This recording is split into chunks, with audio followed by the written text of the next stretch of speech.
volverán. Vivir con Cristo, más dulce cada día será. Y vivir con Cristo, más dulce cada día será. Cada día con Cristo me llena de perfecta paz. Cada día con Cristo le amo más y más. Él me salva y guarda y sé que pronto volverá. Y vivir con Cristo, más dulce cada día será. Y vivir con Cristo, más dulce cada día será. Y vivir con Cristo, más dulce cada día será. Amén. Amén, Señor. Porque tú le has dado sentido a nuestras vidas, Señor. Tú le has dado un propósito a nuestro existir. Tú has cambiado nuestro lamento en baile, Señor. Aleluya. Por eso te alabamos, Señor. Si no fuera por el Señor, ¿qué hiciera yo? ¿Qué hiciera yo? ¿Qué hiciera yo? Si no fuera por el Señor, ¿qué hiciera yo? Él es mi todo aquí. Nada es difícil para ti. Nada es difícil para ti. Oh grande Señor, poderoso y fuerte eres tú. Nada, nada, absolutamente nada, nada es difícil para ti. Amén. Si no fuera por el Señor, ¿qué hiciera yo? ¿Qué hiciera yo? ¿Qué hiciera yo?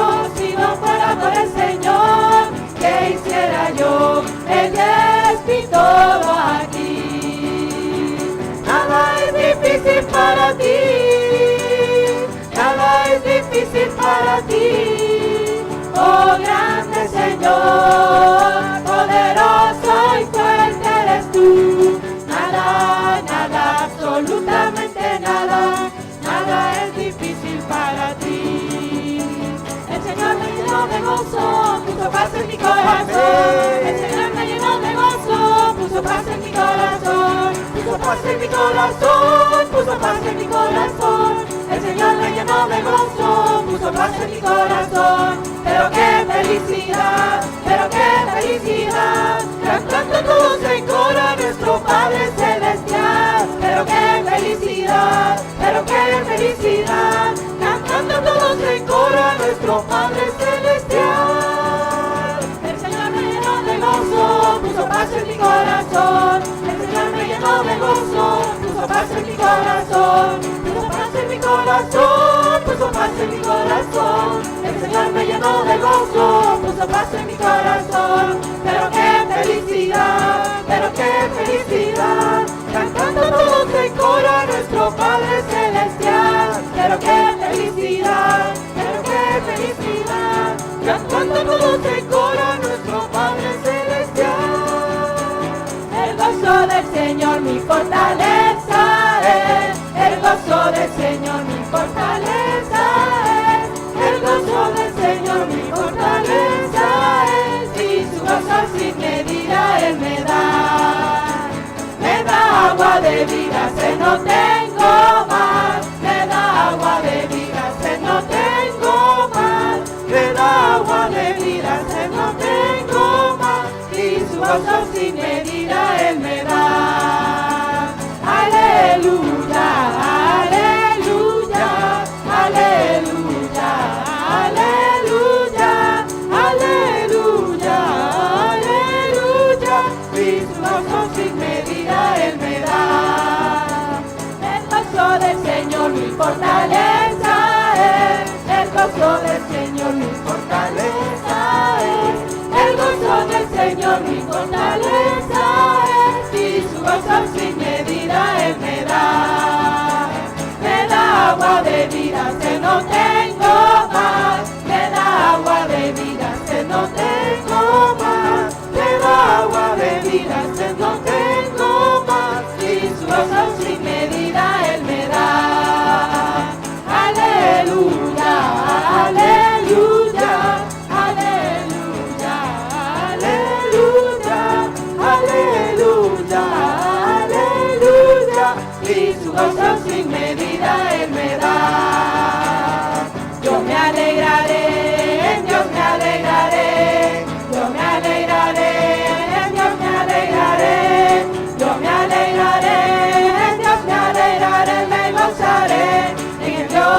de mi salvación.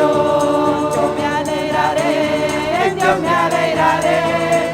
Yo me alegraré, en Dios me alegraré. Yo me alegraré, en Dios me alegraré. Me gozaré en el Dios de mi salvación. Amén. Solo Dios hace al hombre feliz. Solo Dios hace al hombre feliz. La vida es nada, todo se acaba. Solo Dios hace al hombre feliz. La vida es nada, todo se acaba. Solo Dios hace al hombre feliz. Solo Dios hace al hombre feliz. Solo Dios. Solo Dios hace al hombre feliz. Solo Dios. La vida es nada, todo se acaba. Solo Dios hace al hombre feliz. La vida es nada, todo se acaba. Solo Dios hace al hombre feliz. La vida es nada, todo se acaba. Solo Dios hace al hombre feliz. Así es, Señor. Así es, Señor. Aleluya. Bendito y alabado sea Dios. Bendito y alabado sea Dios. Aleluya. Te alabamos y te glorificamos, Dios Padre, Dios Hijo y Dios Espíritu Santo. Aleluya. Y que nunca olvidemos, Señor, que la vida es nada, que todo se acaba, aún la vida misma. Y que solo tú haces al hombre feliz. Solo tú, Señor, haces al hombre feliz. Gracias, Señor, porque con tu muerte y tu resurrección nos diste perdón y vida eterna. Queremos darte gloria y alabanza. Levantamos nuestras manos exaltándote, Señor. Queremos darte gloria y alabanza. Levantamos nuestras manos exaltándote, Señor. Grande eres tú, grandes tus milagros son. No hay otro como tú. Amén. No hay otro como tú. Grande eres tú, grandes tus milagros son. No hay otro como tú. No hay otro como tú. Queremos darte gloria y alabanza. Levantamos nuestras manos exaltándote, Señor. Queremos darte gloria y alabanza. Levantamos nuestras manos exaltándote, Señor. Grande eres tú, grandes tus milagros son. No hay otro como tú. No hay otro como tú. Grande eres tú, grandes tus milagros son. No hay otro como tú. No hay otro como tú. No hay otro como tú. No hay otro como tú. No hay otro, Señor. No hay otro como tú, Señor. Grande en amor, grande en perdón, grande en misericordia, No hay otro ciertamente como tú, Señor. Amén, Señor. Es por eso que hoy venimos con un corazón lleno de amor y gratitud a postrarnos a ti, Señor. A postrarnos delante de ti, porque no hay nada ni nadie comparable a ti, Señor, en este mundo. Que merezca, Señor, ese amor que solo tú mereces, esa fidelidad que solo tú mereces, esa obediencia que solo tú mereces, ese servicio, Señor, que solo tú mereces, Señor. Vengo a postrarme a tus pies, mi Cristo. Solo en ti hay plenitud de amor. Amén, amén, Señor. Vengo a postrarme a tus pies, mi Cristo. Solo en ti hay plenitud de amor.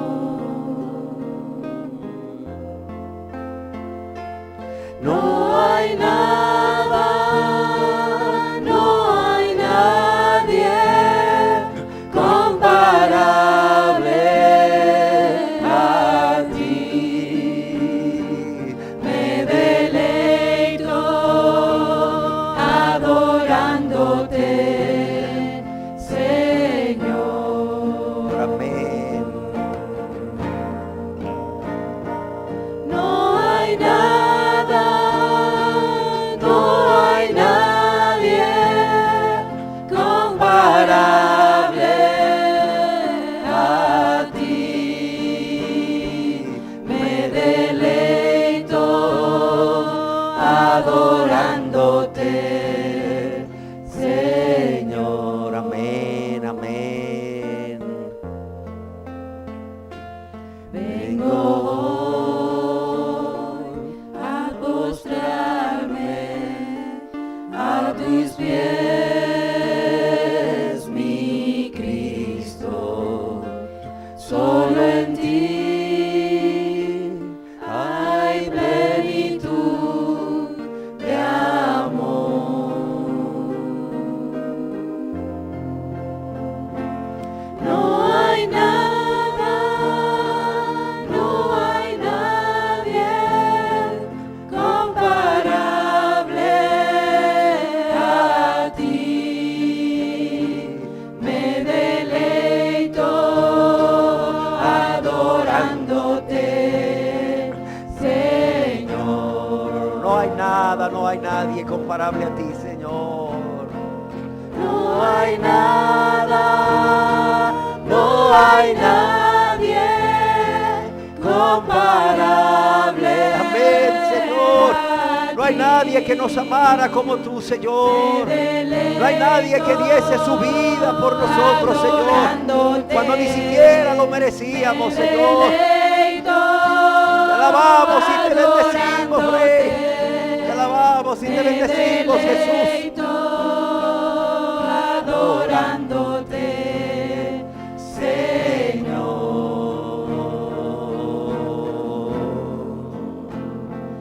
Me deleito adorándote.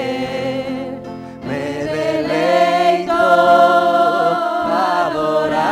adorándote. Me deleito adorándote, Señor.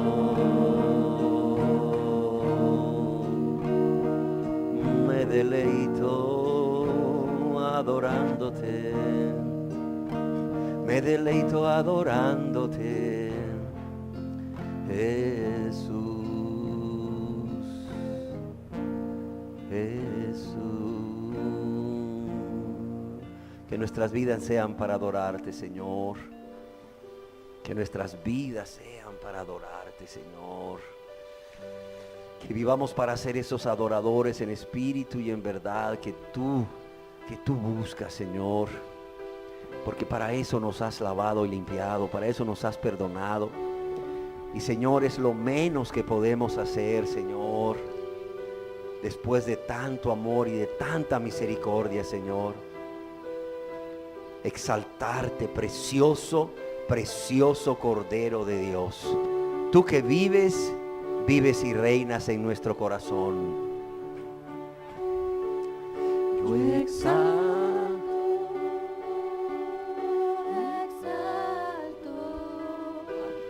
al precioso Cordero de Dios.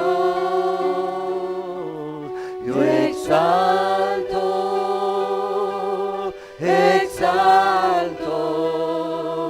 al precioso Cordero de Dios, al que vive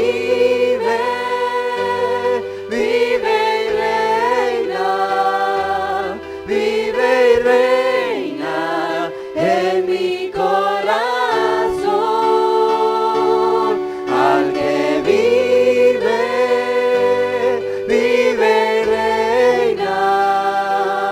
y reina en mi corazón. Yo exalto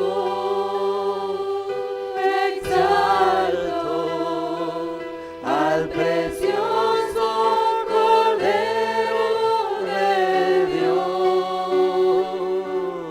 Yo exalto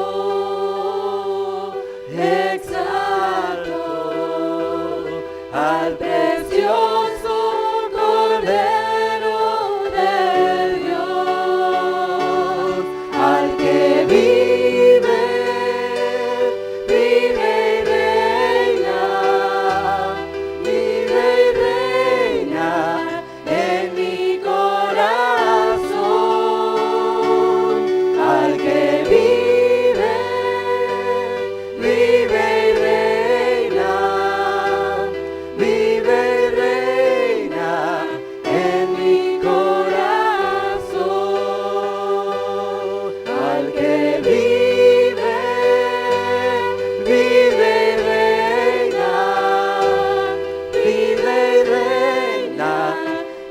mi corazón, al que vive y reina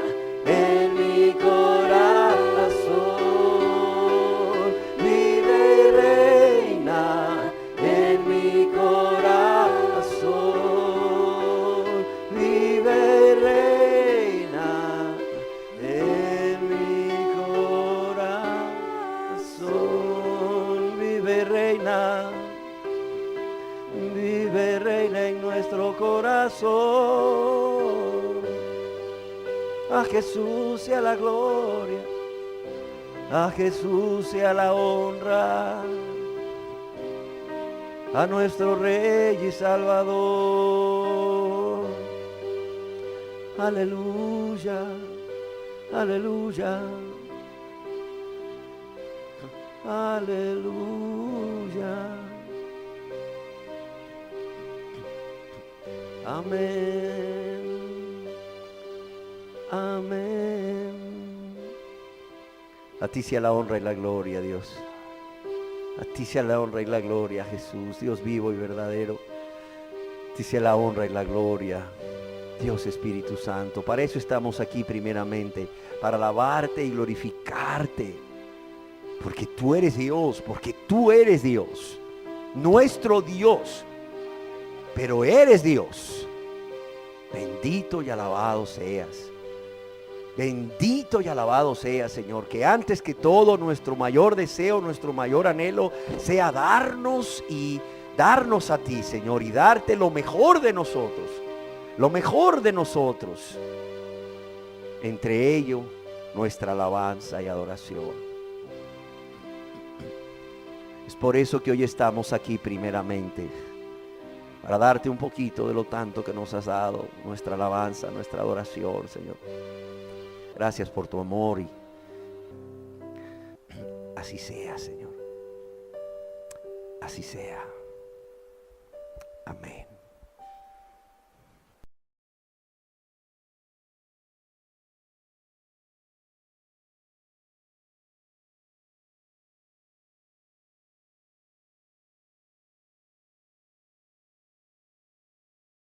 Pero quiero darles la más cordial bienvenida a nuestra asamblea pública de adoración del día de hoy.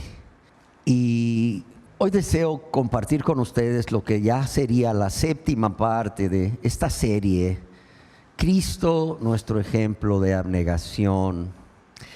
Y he titulado la enseñanza de hoy, Aspectos generales acerca de la cruz y la crucifixión.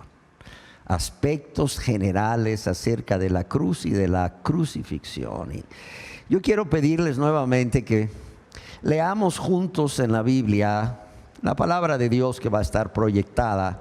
Ese texto que hemos venido leyendo, que escribió el apóstol Pablo a los filipenses y que por cierto hemos dicho es un canto que cantaban los cristianos de esa iglesia primera o primitiva, la iglesia del primer siglo, y que está en Filipenses capítulo 2, versos 5 al 8, en donde leemos: haya pues en vosotros este sentir, no otro, este sentir que hubo también en Cristo Jesús, el cual, siendo en forma de Dios, no estimó el ser igual a Dios como cosa que aferrarse. Siendo en forma de Dios, no estimó el ser igual a Dios como cosa que aferrarse, sino que se despojó a sí mismo, tomando forma de siervo, hecho semejante a los hombres, y estando en condición de hombre, se humilló a sí mismo, haciéndose obediente hasta la muerte y muerte de cruz. Y quiero repetir el verso 8. Y estando en la condición de hombre, se humilló a sí mismo. Se humilló a sí mismo, haciéndose obediente hasta la muerte y muerte de cruz. Mateo capítulo 20, verso 18 al 19. Estas son palabras del Señor Jesús. Dice: he aquí, Él está hablando con sus discípulos. He aquí subimos a Jerusalén, y el Hijo del Hombre será entregado a los principales sacerdotes y a los escribas, y le condenarán a muerte. Y le entregarán a los gentiles para que le escarnezcan, le azoten y le crucifiquen, mas al tercer día resucitará. Y lo quiero leer de nuevo. Recuerden, es el Señor Jesús hablando acerca de sí mismo a sus discípulos. He aquí subimos a Jerusalén, y el Hijo del Hombre será entregado a los principales sacerdotes y a los escribas, y le condenarán a muerte, y le entregarán a los gentiles, es decir, a los romanos. ¿Para qué? Para que le escarnezcan, le azoten y le crucifiquen, mas al tercer día resucitará. Yo quiero decirles que la crucifixión como un método de ejecución aún es vigente en algunos países. Sí, tristemente. Todavía en algunos países de Medio Oriente acostumbran como método de pena de muerte ejecutar a las personas crucificándolas. El castigo de la crucifixión es algo que ha sido impuesto por la ley islámica y se lleva a cabo de diversas maneras, como son la crucifixión del prisionero condenado a muerte, y después, estando crucificado, vienen y lo apuñalan en el pecho. o bien lo dejan ahí crucificado y esperan 3 días. Si el prisionero muere, pues lo entregarán a la familia para que lo entierre. Pero si el prisionero sobrevive, esta persona será dejada en libertad. En Arabia Saudita, solamente desde el inicio del año 2000 han sido crucificadas muchas personas, solamente que estas han sido decapitadas primeramente y después crucificadas. Por ejemplo, en marzo del 2013 estaba previsto que un ladrón fuera ejecutado durante 3 días. Sin embargo, finalmente cambiaron el método por un pelotón de fusilamiento. Sin embargo, la agencia de prensa saudita informó que el cuerpo de otra persona fue crucificado en una ejecución en abril del 2019 como parte de una ofensiva contra aquellas personas que estaban practicando el terrorismo.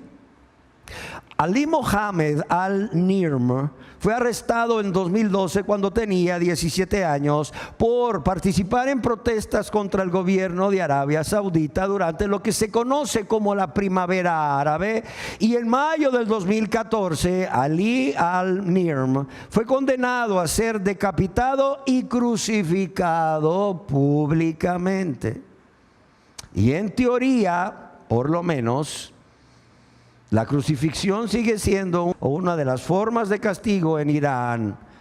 Y si una de las personas crucificadas, al igual que en Arabia Saudita, sobrevive los 3 días, lo dejan ir en libertad. Es más, el Código Penal de Sudán, basado en la interpretación de la Sharia, esta ley musulmana, incluye la crucifixión como pena de muerte.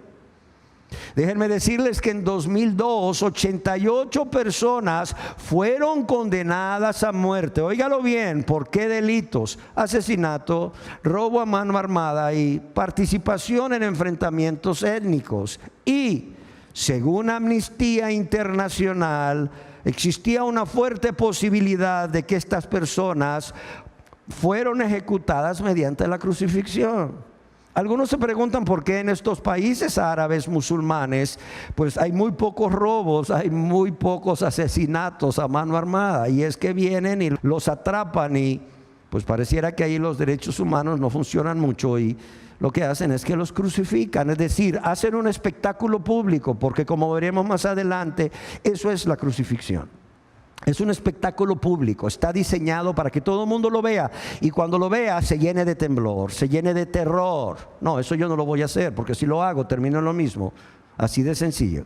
Yo quiero decirles que el castigo por crucifixión es legal, forma parte de una manera de aplicar la pena de muerte en los Emiratos Árabes Unidos. Ahora bien, ¿por qué hablar de aspectos generales de la cruz y de la crucifixión, como lo estaremos haciendo en esta enseñanza y en la próxima enseñanza, donde estaremos hablando de los aspectos técnicos y médicos de la crucifixión?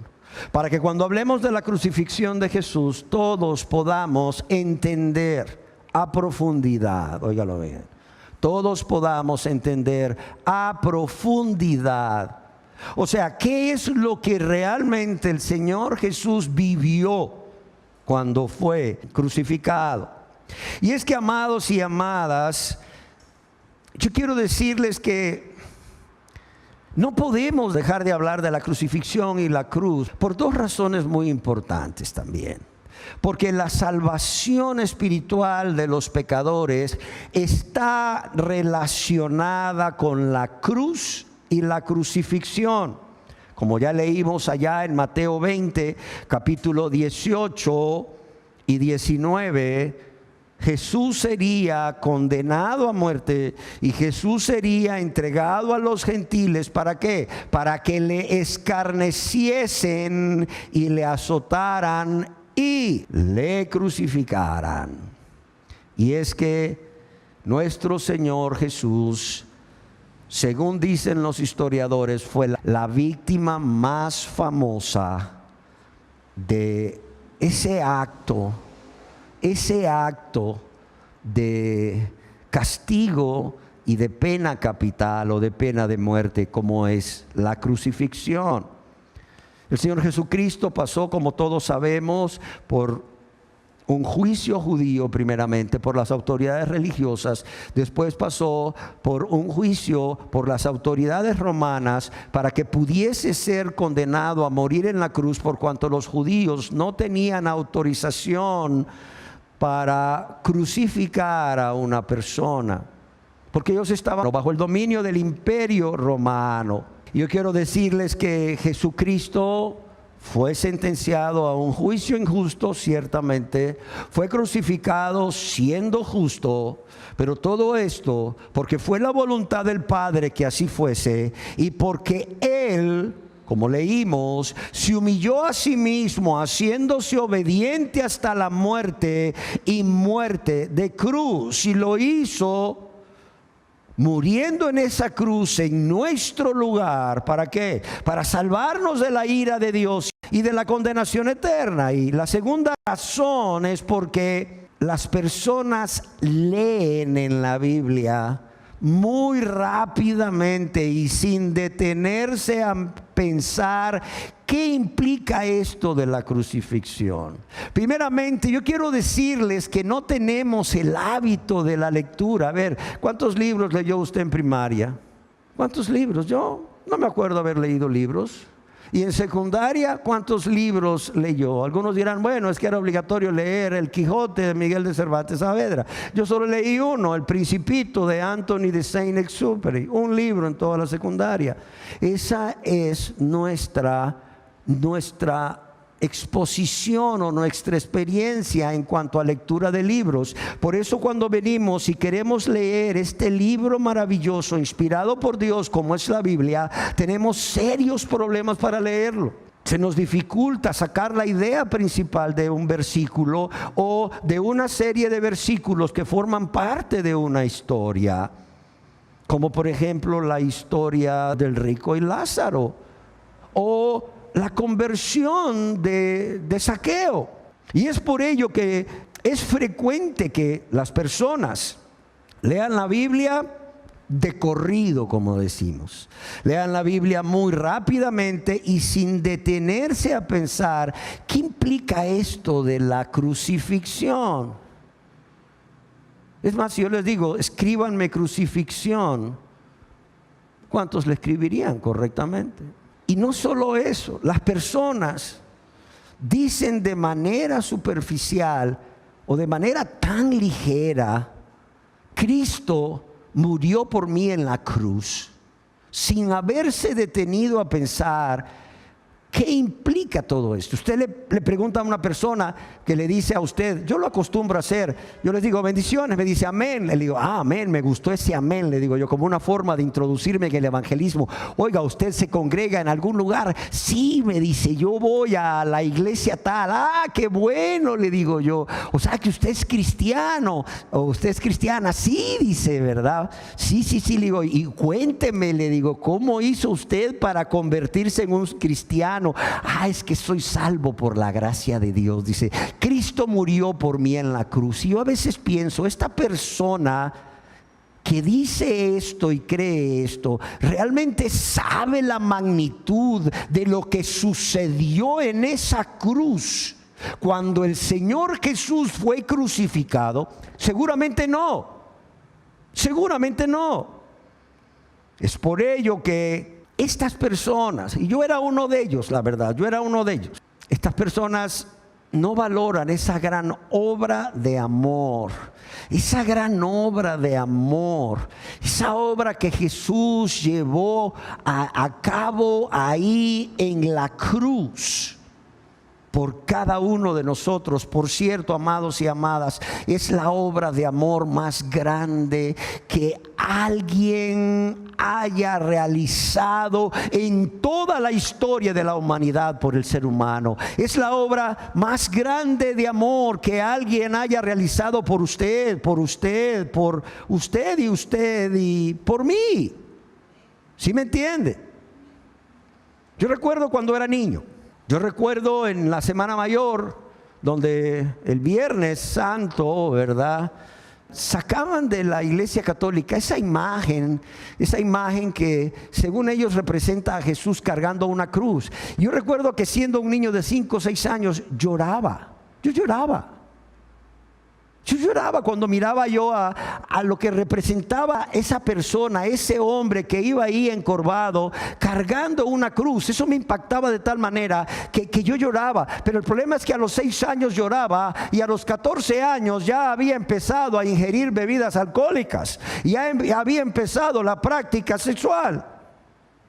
Oiga, qué cosas. A los 6 años lloraba ante la imagen del crucificado y a los 12, 13 años yo ya era un joven, un adolescente que estaba metido en la práctica de pecado. Y así pasa hoy en día. No pasamos de llorar, no pasamos de emocionarnos, vemos una película, leemos, no lo sé, un libro y lloramos. Pero ¿qué pasa con nosotros? ¿Del llorar nos convertimos? ¿O del llorar pasamos o seguimos en una vida de práctica del pecado?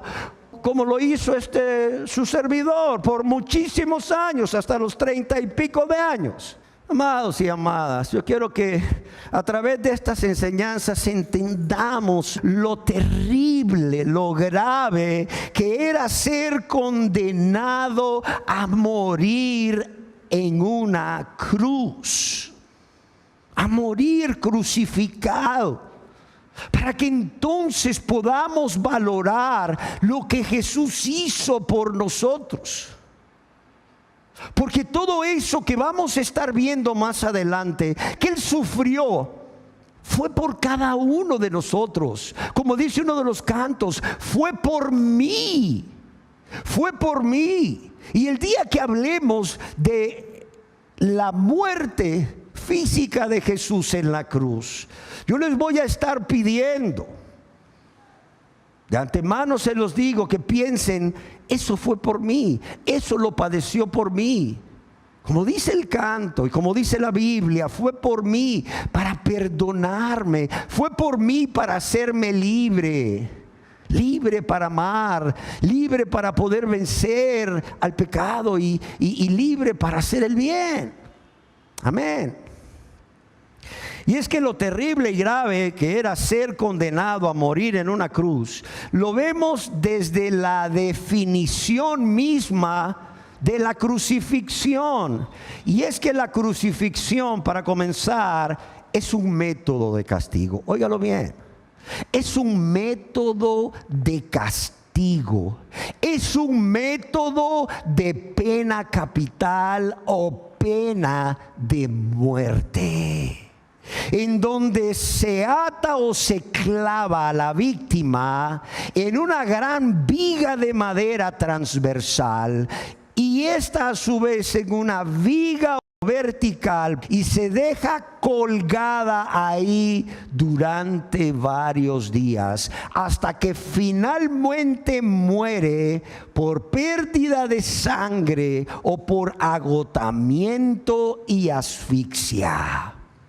Y yo quiero decirles que según la definición de la crucifixión, es posible que sea la forma de castigo, la forma de tortura, la forma de muerte más cruel, más dolorosa y más humillante que el ser humano haya inventado hasta el día de hoy. Óigalo bien.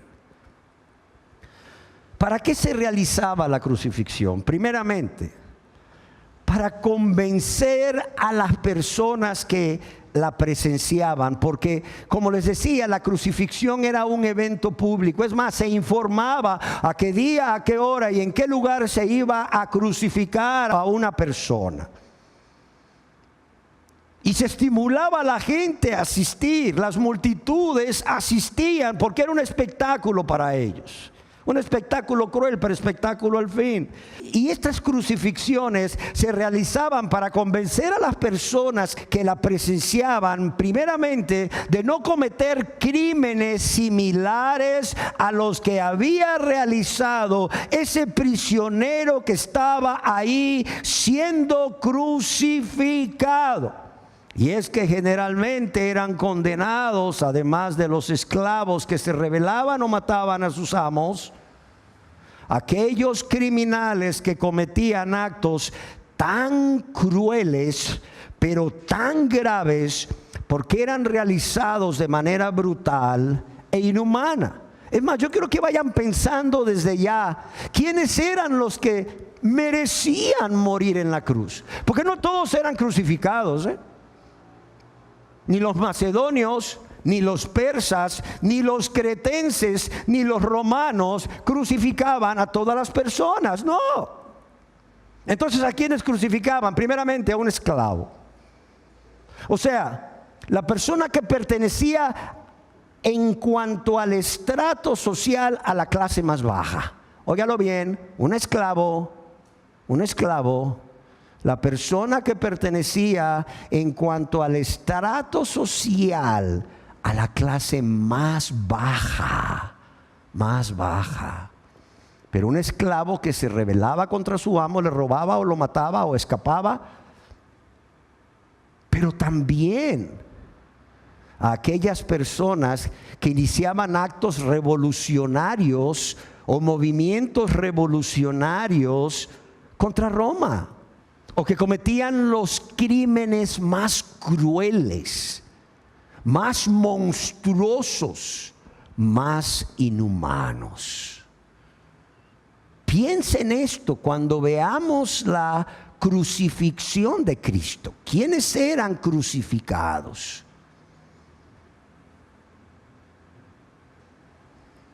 Es más,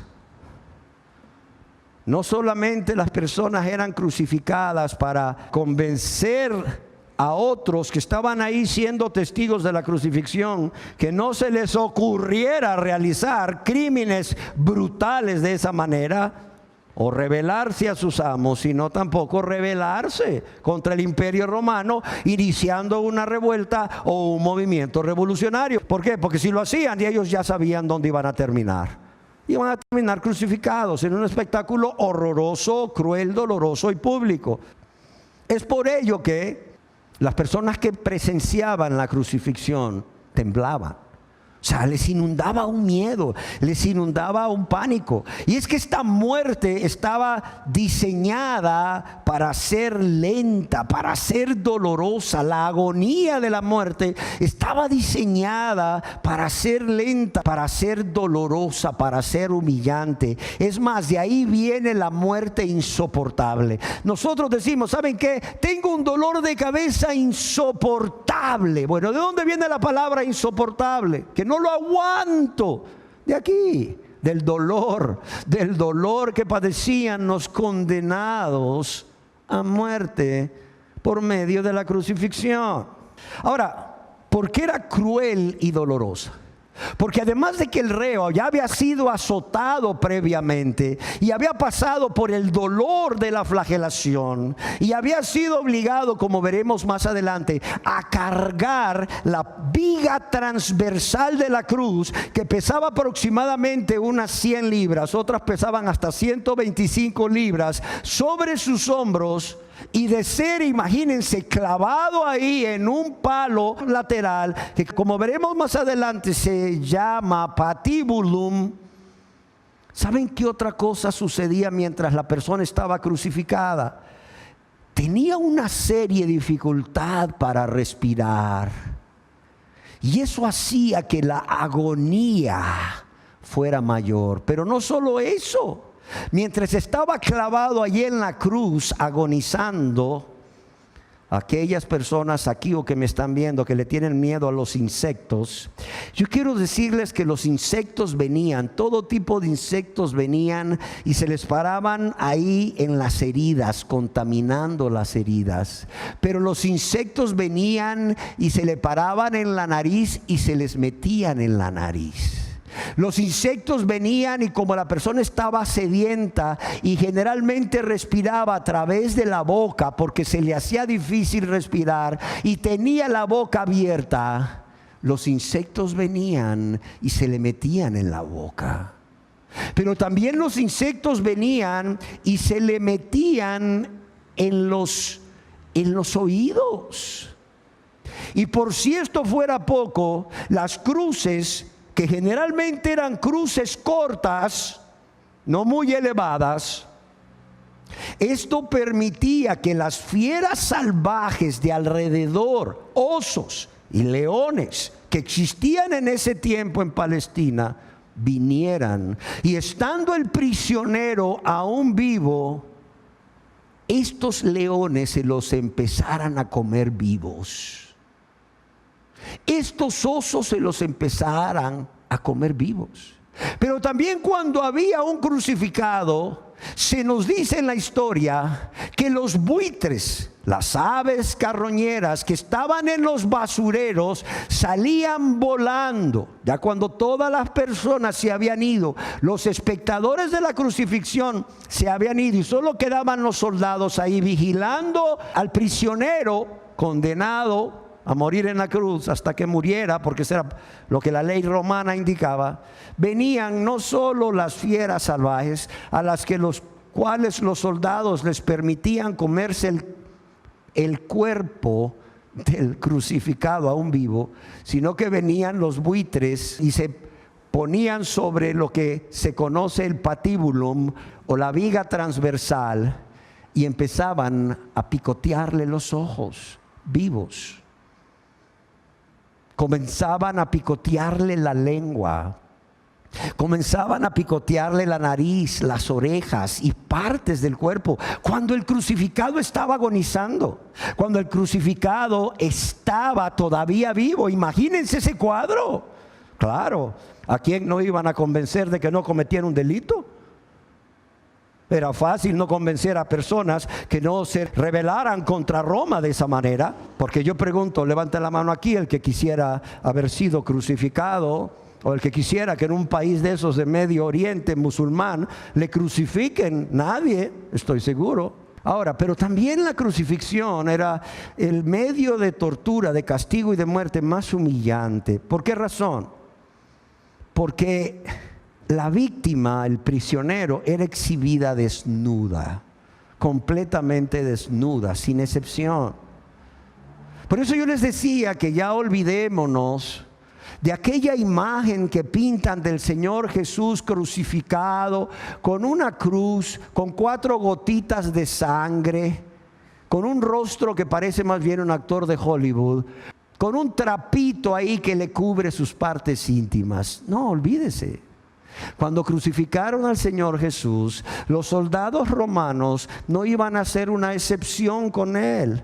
Y cuánto más si estaban indignados con Él, estaban enojados con Él. ¿Por qué? Porque les dijeron, ese hombre a quien ustedes van a crucificar, ¿saben cómo se anda nombrando por ahí? ¿Saben quién dicen que es por ahí? El Rey de los judíos.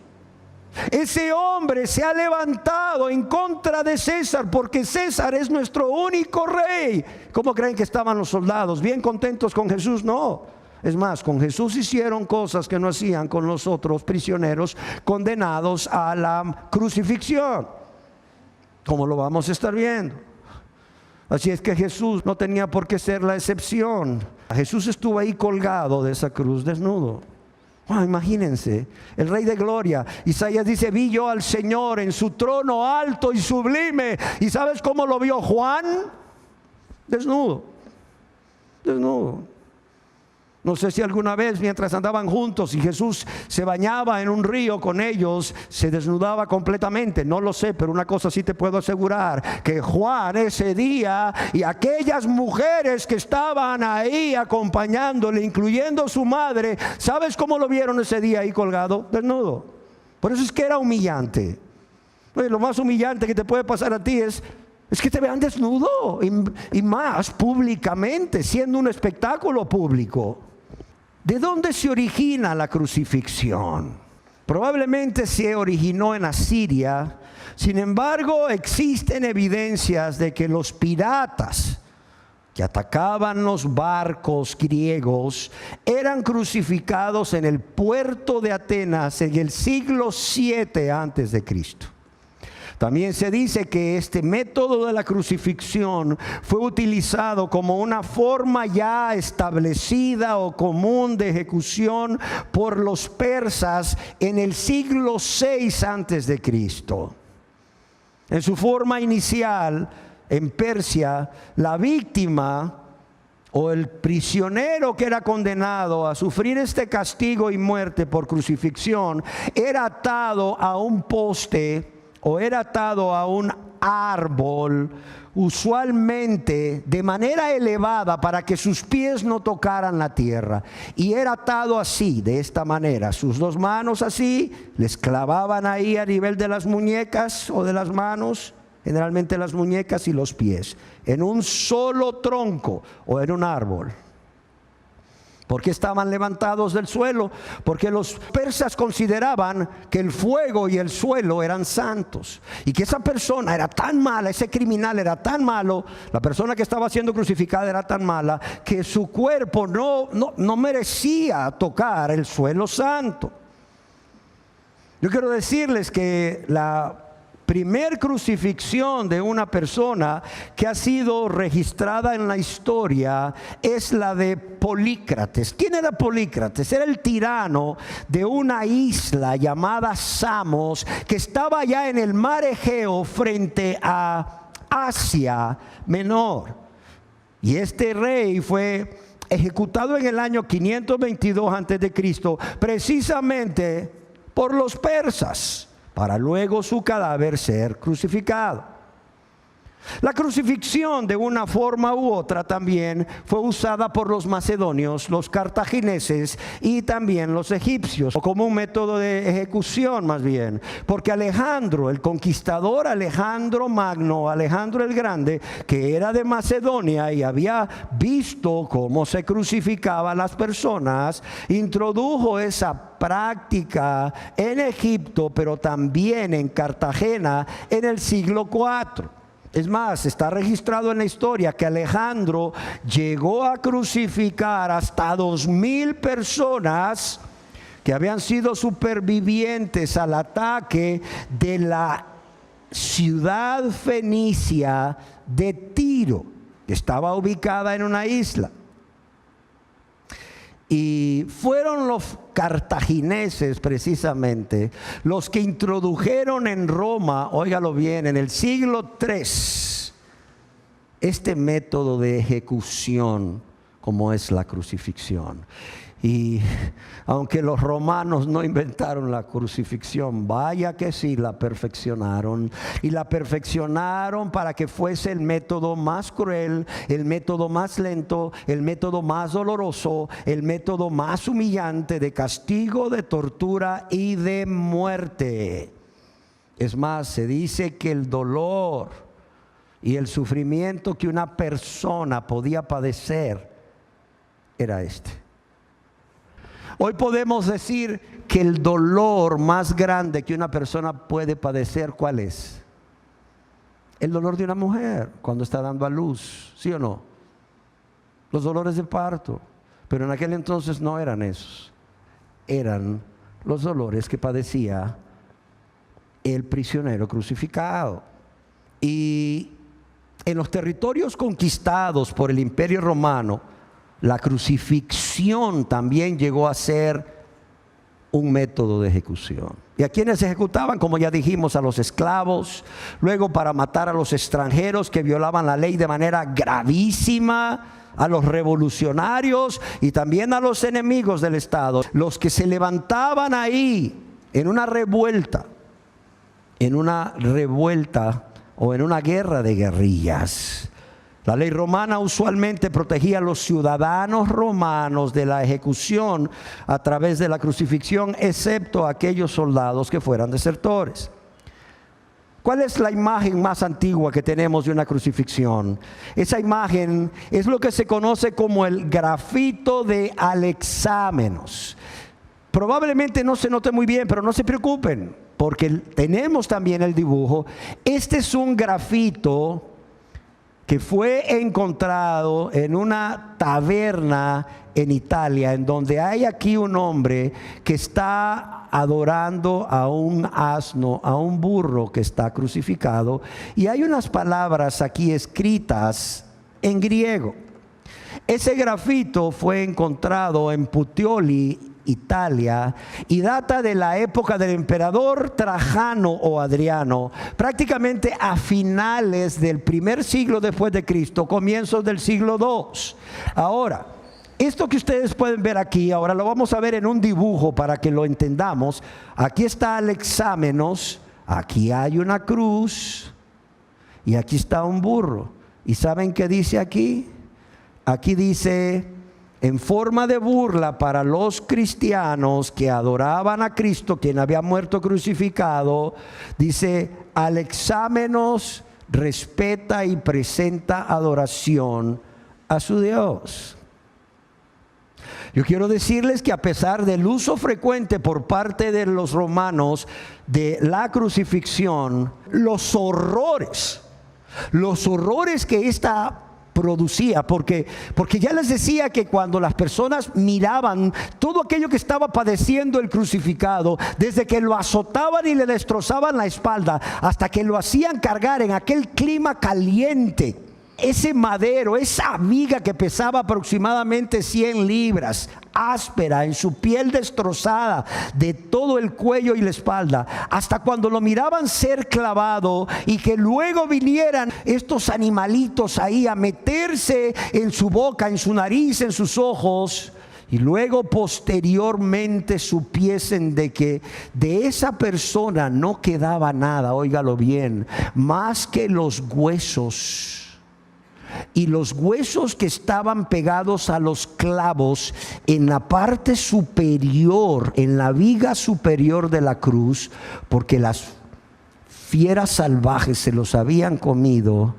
Estos horrores que sentía la gente llevaron a decir a algunos prominentes romanos como Cicerón que el castigo más cruel y repugnante era la cruz. Cicerón llegó a escribir: la sola mención de la cruz debería estar muy alejada, no solo del cuerpo de un ciudadano romano, sino de su mente, sus ojos y sus oídos. Y en otra parte escribió: es un crimen atar a un ciudadano romano. Azotarlo es una maldad.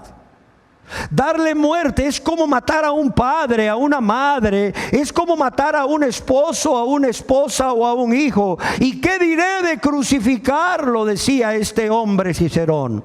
¿Qué diré de crucificarlo? No encuentro un nombre adecuado, lo suficientemente malo para describir la crucifixión de un romano.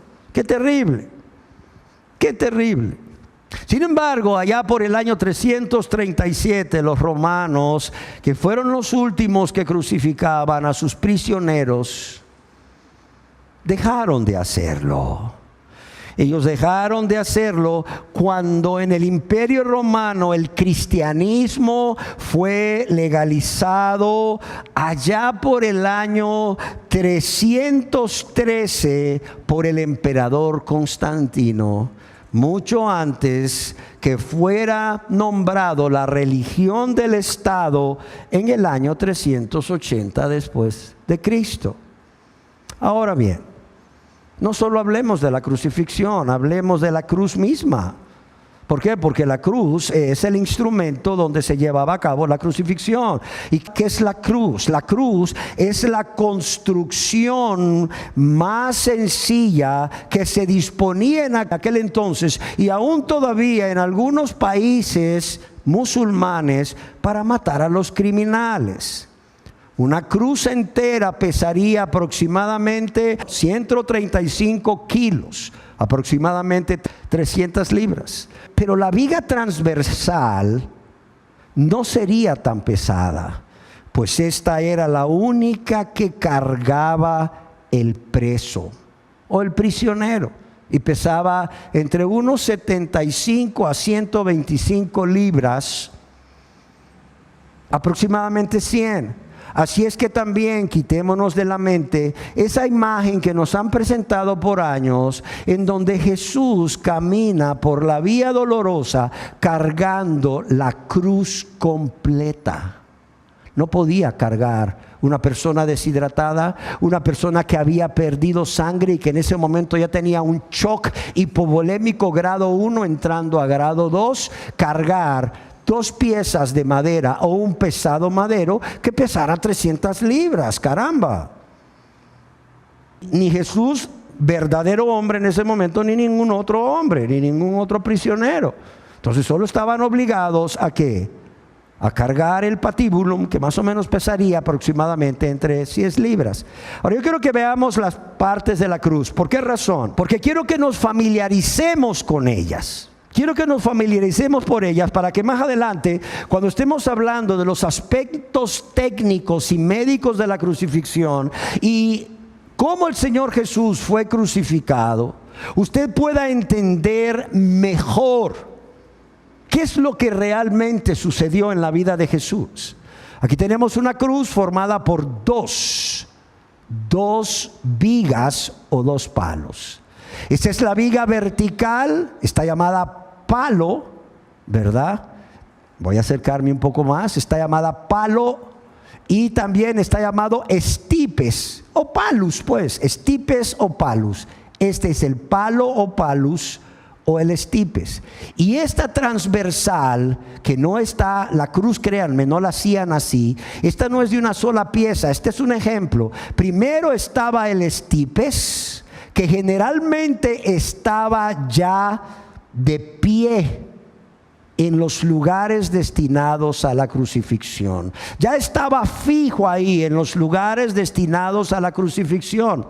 Otros no, otros estaban tirados en el suelo, y entonces el prisionero tenía que ser acostado, es decir, tirado al suelo brutalmente, con violencia, para luego acostarlo encima del estipes o el palo, al cual se le colocaría el travesaño o patíbulum. ¿Para qué? Para clavar al prisionero tirado en el suelo sobre el estipes o palo, y también sobre el travesaño, para extenderle sus brazos y clavarle sus muñecas con los clavos. Los romanos se especializaban en hacer sufrir a la gente. Esto que ustedes ven aquí no es más que un aparato de madera que ponían en algunas cruces. Se cree que la del Señor Jesús no la tenía. ¿Para qué? Para que las piernas del crucificado descansaran sobre este pedazo de madera y la crucifixión durara más. En lugar de morir en 2 días, muriera en 4.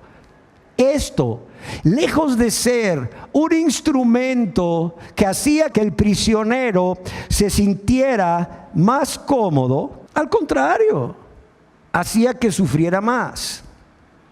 Y finalmente encontramos esta parte que en español se llama la silla, ¿verdad? O la montura, más bien, la montura, que no todas las cruces la llevaban, pero se cree que la del Señor Jesús sí, y se usaba para hacer descansar los 2 pies, para poner uno encima del otro y poderlos clavar. Entonces recordemos, tenemos una cruz que está formada por un estipes o palo, que es el que está de forma vertical. Tenemos un travesaño o patíbulum, que es el que está cruzado de forma, este está de forma transversal, donde era clavada la víctima de las muñecas, aquí era clavada de los pies en el estipes. Y luego también tenemos el titulus, o donde se colocaba el nombre del reo y la causa. esta parte de la cruz que sobresale, esta parte de la cruz del estipes o el palo vertical que sobresale del travesaño o patibulum, se llama cúspide y es característica de un tipo de cruz que se llama cruz latina. Cruz latina. Y es que ahora vamos a ver los diferentes tipos de cruz. Yo quiero decirles lo que ya les dije, que al principio los persas, ellos crucificaban a los prisioneros en un palo prácticamente, o en un árbol si no tenían palo. Y esta se llamaba cruz simplex o cruz simple. Posteriormente fueron los romanos quienes le añadieron este segundo palo, el palo transversal, haciendo con ellos una cruz en forma de ¿qué letra? En forma de la letra T.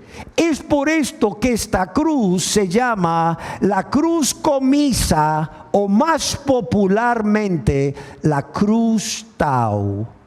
Era una cruz baja donde los pies de la persona que era crucificada quedaban nada más a unos centímetros al ras del suelo. También tenemos la cruz latina o la cruz imisa, en donde, como ya vimos, una parte del tronco vertical o estipes sobresalía de el patibulum o la parte transversal, que era generalmente donde se colocaba el titulus o el título, donde estaba el nombre de los que eran crucificados y su cargo. Ahora, estas dos cruces, dirán ustedes, ¿qué necesidad había de hacer estas dos cruces si ya habían estas? Yo quiero decirles que en su sed por perfeccionar el método de tortura, los romanos inventaron estas cruces. ¡Qué tremendo! O sea, no les bastaba ya que los prisioneros condenados a la crucifixión sufrieran con estas cruces. No. Inventaron este tipo de cruz, que es la cruz bifidata o la cruz en Y. Y en las bifurcaciones ahí sujetaban o clavaban los respectivos brazos del prisionero. Y como un mayor grado de crueldad, hicieron esta cruz en X, que semeja a la letra X, conocida como la cruz de Cusata, y posteriormente, yo quiero decirles que inventaron esta. Y quiero preguntarles, ¿qué les recuerda esto? Una cruz invertida, ¿qué les recuerda? Exacto, Pedro, ser crucificado cabeza para abajo. Según dice la historia, cuando el apóstol Pedro fue apresado, él no estaba dispuesto a negar a su Señor por segunda vez.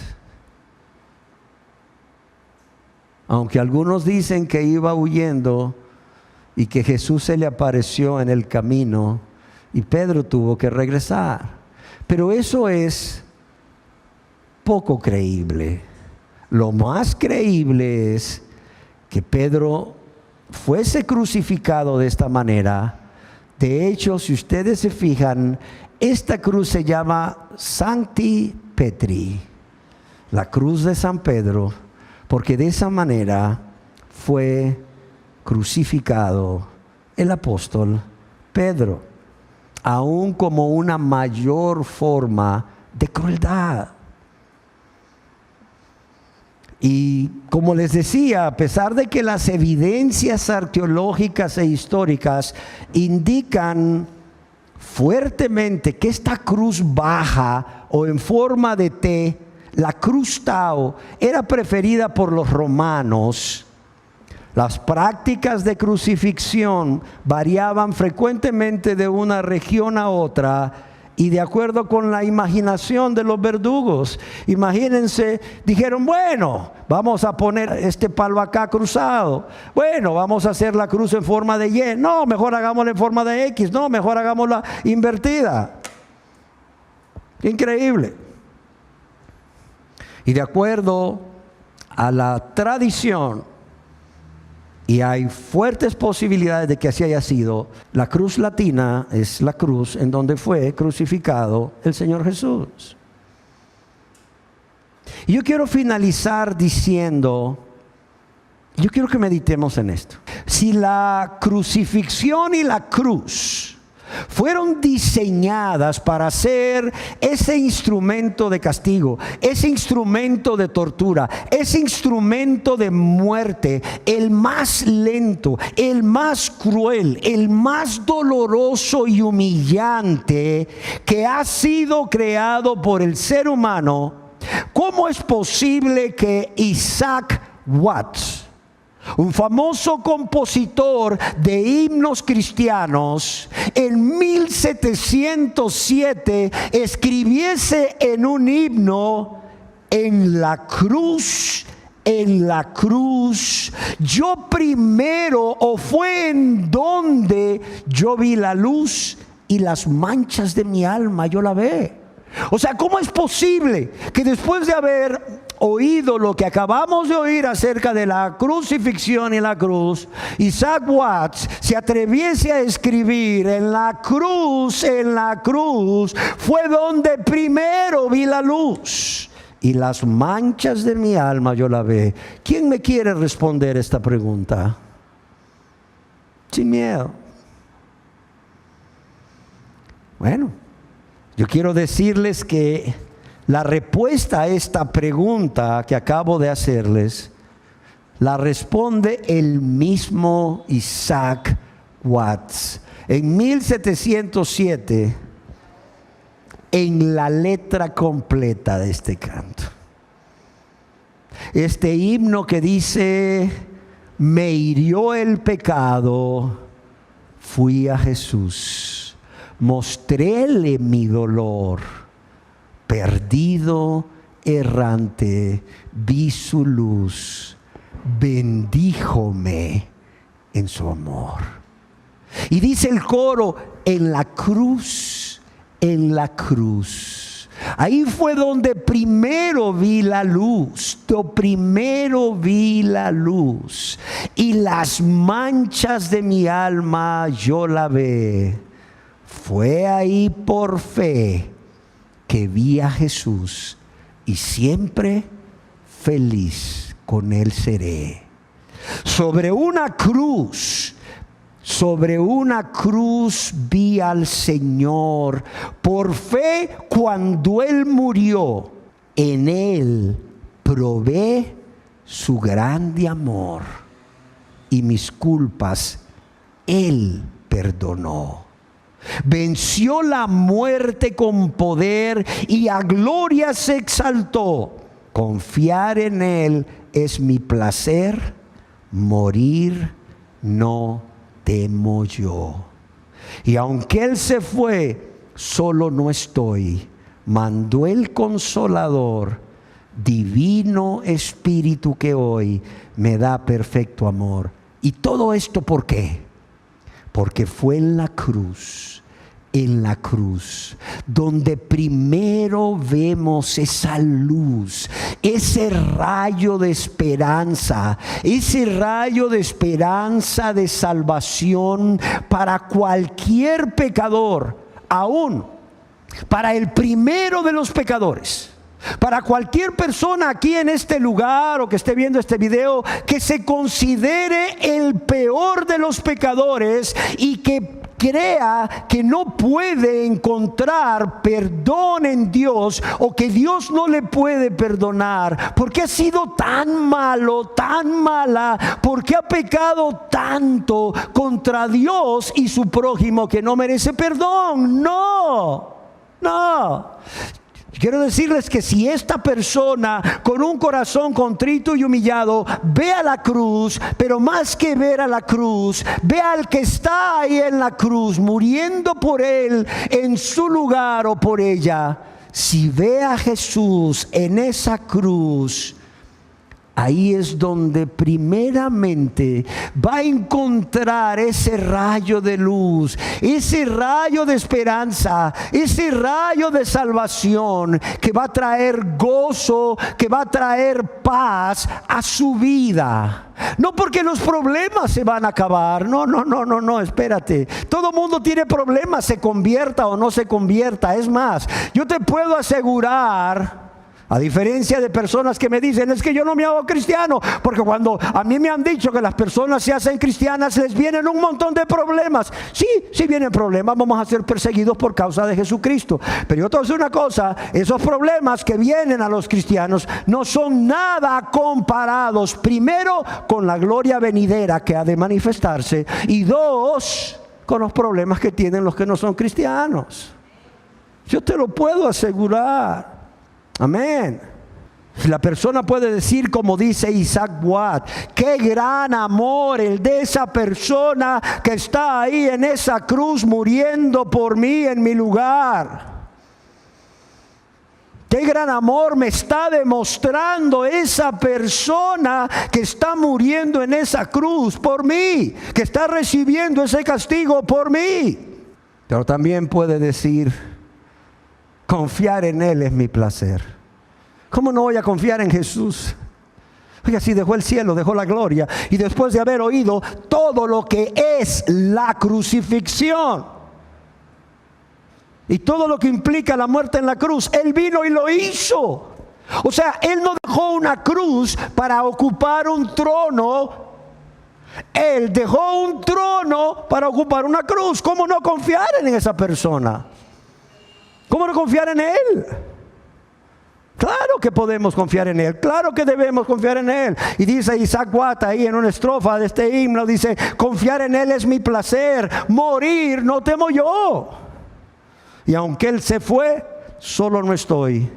Mandó el Consolador, Divino Espíritu que hoy me da perfecto amor.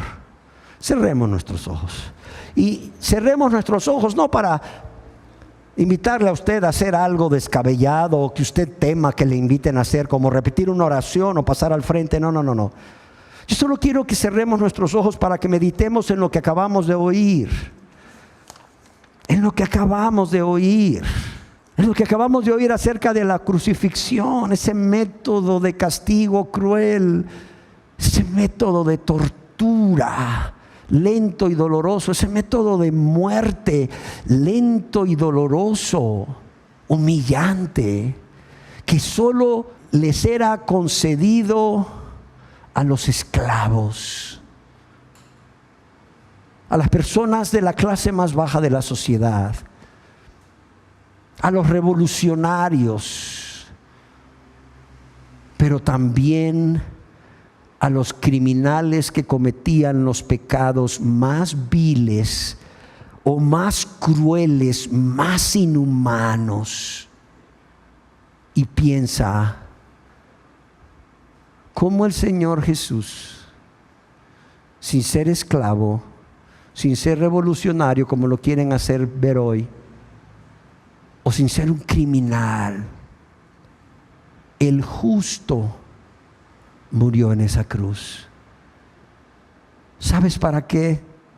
Para que tú pudieras ver un rayito de esperanza, para que tú mirases a Cristo en esa cruz muriendo por ti en tu lugar y dijeras, Señor, ya entendí, yo no debo de hacer nada, a lo que tú me mandas más bien es a dejar de hacer, a creer, a confiar. Y confiar, Señor, no es otra cosa más que dejar de intentar, ya ceder, ya no más tratar de ganarme la salvación a través de obras o a través de mis esfuerzos. Solo confiar en que Cristo Jesús, la víctima más famosa de la crucifixión, murió en esa cruz en mi lugar, en mi lugar.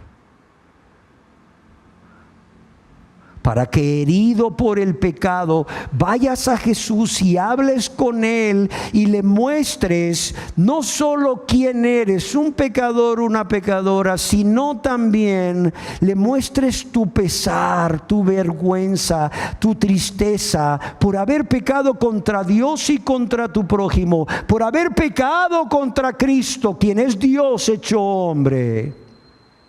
Y le des las gracias porque, habiendo vivido errante, sin saber qué hacer para alcanzar ese inmerecido perdón, es ahí en la cruz del Calvario donde todo se acaba. Esa es la meta, la primer meta del pecador. Porque la meta final del pecador redimido, ¿cuál es? El cielo, la gloria.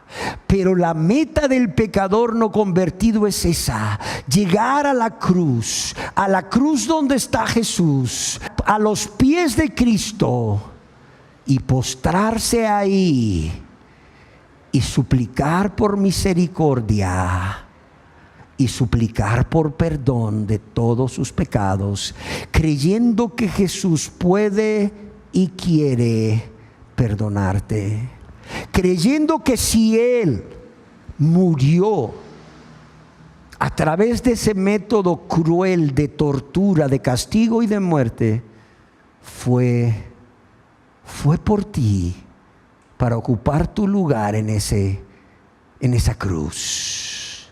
Y quiero finalizar con una pregunta, y la pregunta es: querida persona que estás aquí o estás viendo este video, ¿has venido a Jesús ya? ¿Has venido a Jesús ya con un corazón contrito y humillado, suplicándole que te lave y te limpie con su sangre preciosa, que por cierto fue derramada en esa cruz para el perdón de tus pecados, en su gran amor e infinita misericordia? ¿Lo has hecho? Si es así, me alegra mucho. Y me alegra mucho y hay gozo en el cielo, porque cuando tú te arrepentiste y creíste en Jesús, hubo gozo en el cielo.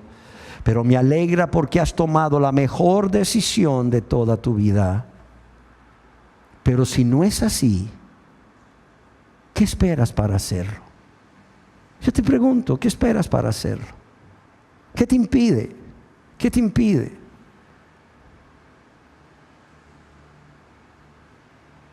Ya no necesitas hacer nada. Como veremos más adelante, ya fue hecho todo. Es más, tú ya lo sabes, ya fue hecho todo por Cristo. ¿Qué necesitas? Más que venir a Él con un corazón contrito, un corazón con pena, con vergüenza, con tristeza, por haber pecado tanto contra ese ser que solo te ha amado, y vaya de qué manera te ha amado, que solo ha procurado tu bien y el de tus seres queridos. Pero también con un corazón humillado, con vergüenza, porque habiéndote Jesús amado, mira cómo le has pagado. Habiéndote Jesús amado, mira cómo le has pagado. Y ya no esperes más, solamente si este es tu estado, si este es verdaderamente tu estado, si en ti hay un corazón lleno de pesar, de vergüenza, porque sabes quién eres, un pecador, y contra quién has pecado, contra Dios y tu prójimo, y a la verdad, sientes vergüenza porque Dios te ha amado tanto y mira cómo has pecado. ¿Sabes qué es lo único que tienes que hacer? Solo postrarte ante Él y decirle: Señor, aquí estoy. Yo no puedo hacer nada. Mas tú ya lo hiciste todo, Señor. Ten misericordia de mí. Jesús, Hijo de David, ten misericordia de mí. Lávame y límpiame de todos mis pecados. Hazme un hijo de Dios, una nueva criatura, y ayúdame, Pon en mí el querer como el hacer por tu buena voluntad, para cada día caminar esa vida agradable a ti, esa vida que te honra, esa vida que te glorifica, esa vida que tú mereces que viva, esa vida que tú mismo me diste ejemplo de cómo se debe de vivir. Porque te amo, porque te amo. Porque te amo con todo mi ser y quiero amarte hasta el final. Quiero amarte hasta que yo parta contigo o que me muera, o hasta que tú vengas, lo que suceda primero. Habla con Él. Habla con Él. Dile: Señor, aquí estoy, tú me conoces, tú sabes quién soy. No hay nada oculto delante de tus ojos de lo que yo hice desde que tengo 11, 12 años. No, Señor, no hay nada oculto, tú todo lo viste. Pero aquí estoy, humilde, humillado, avergonzado, diciéndote: Señor, estos son mis pecados. Estos son mis pecados. Me avergüenzo de ellos, sí, pero estos son mis pecados. Yo los cometí de manera consciente y voluntaria. Y Señor, no puedo hacer nada. Señor, no puedo volver atrás en una máquina del tiempo y no haberlos cometido. Señor, los cometí, punto. No existen las máquinas del tiempo. Y aquí estoy, un pecador, una pecadora delante de tus ojos, necesitada de tu perdón, consciente de tu perdón y consciente de la necesidad de que yo no puedo hacer nada. Y que todo está en que tú pronuncies una palabra: eres perdonado. Eso es todo. Y en lo que hiciste en esa cruz, el peor método de tortura y muerte, el más cruel y doloroso y humillante, Señor. Aquí estoy, Señor, dispuesto a creer, dispuesta a creer por un lado, dispuesta a creer en lo que tú hiciste por mí, pero también dispuesto o dispuesta a renunciar a todo aquello que se llama pecado, porque tanto te he ofendido con él y a mi prójimo, y ya no lo quiero más, Señor. Ya no lo quiero más. ¿Habrán personas aquí que lo hagan? Puede ser que ya estén hablando con Dios aquí, perfecto. Puede ser que prefieran hacerlo en su casa. No importa donde sea. No importa donde sea. El etíope eunuco se salvó en un camino desértico.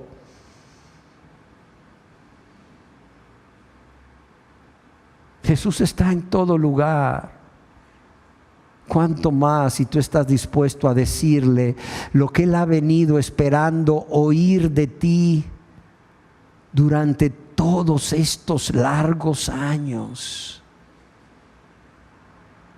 No importa dónde, no importa cómo, sentado, de pie, acostado, de rodillas, no importa. Lo que importa es cómo está tu corazón. ¿Está contrito y humillado? ¿Realmente estás consciente de lo que has hecho? Y la necesidad de ser salvo, pero también la necesidad de renunciar a esa vida de pecado. Perfecto.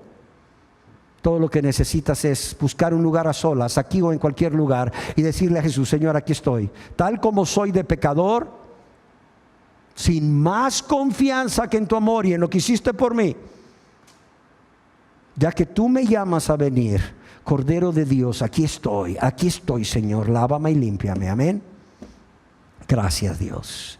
Gracias, Dios, por esta palabra que nos ilustra, esta palabra que nos instruye, pero también esta palabra que prepara nuestros corazones para realmente entender el gran amor que tú nos demostraste en la cruz. Pero también gracias por este llamado que tú estás haciendo a las personas para que realmente ya dejen de verse a ellos mismos y a ellas mismas y te vean a ti.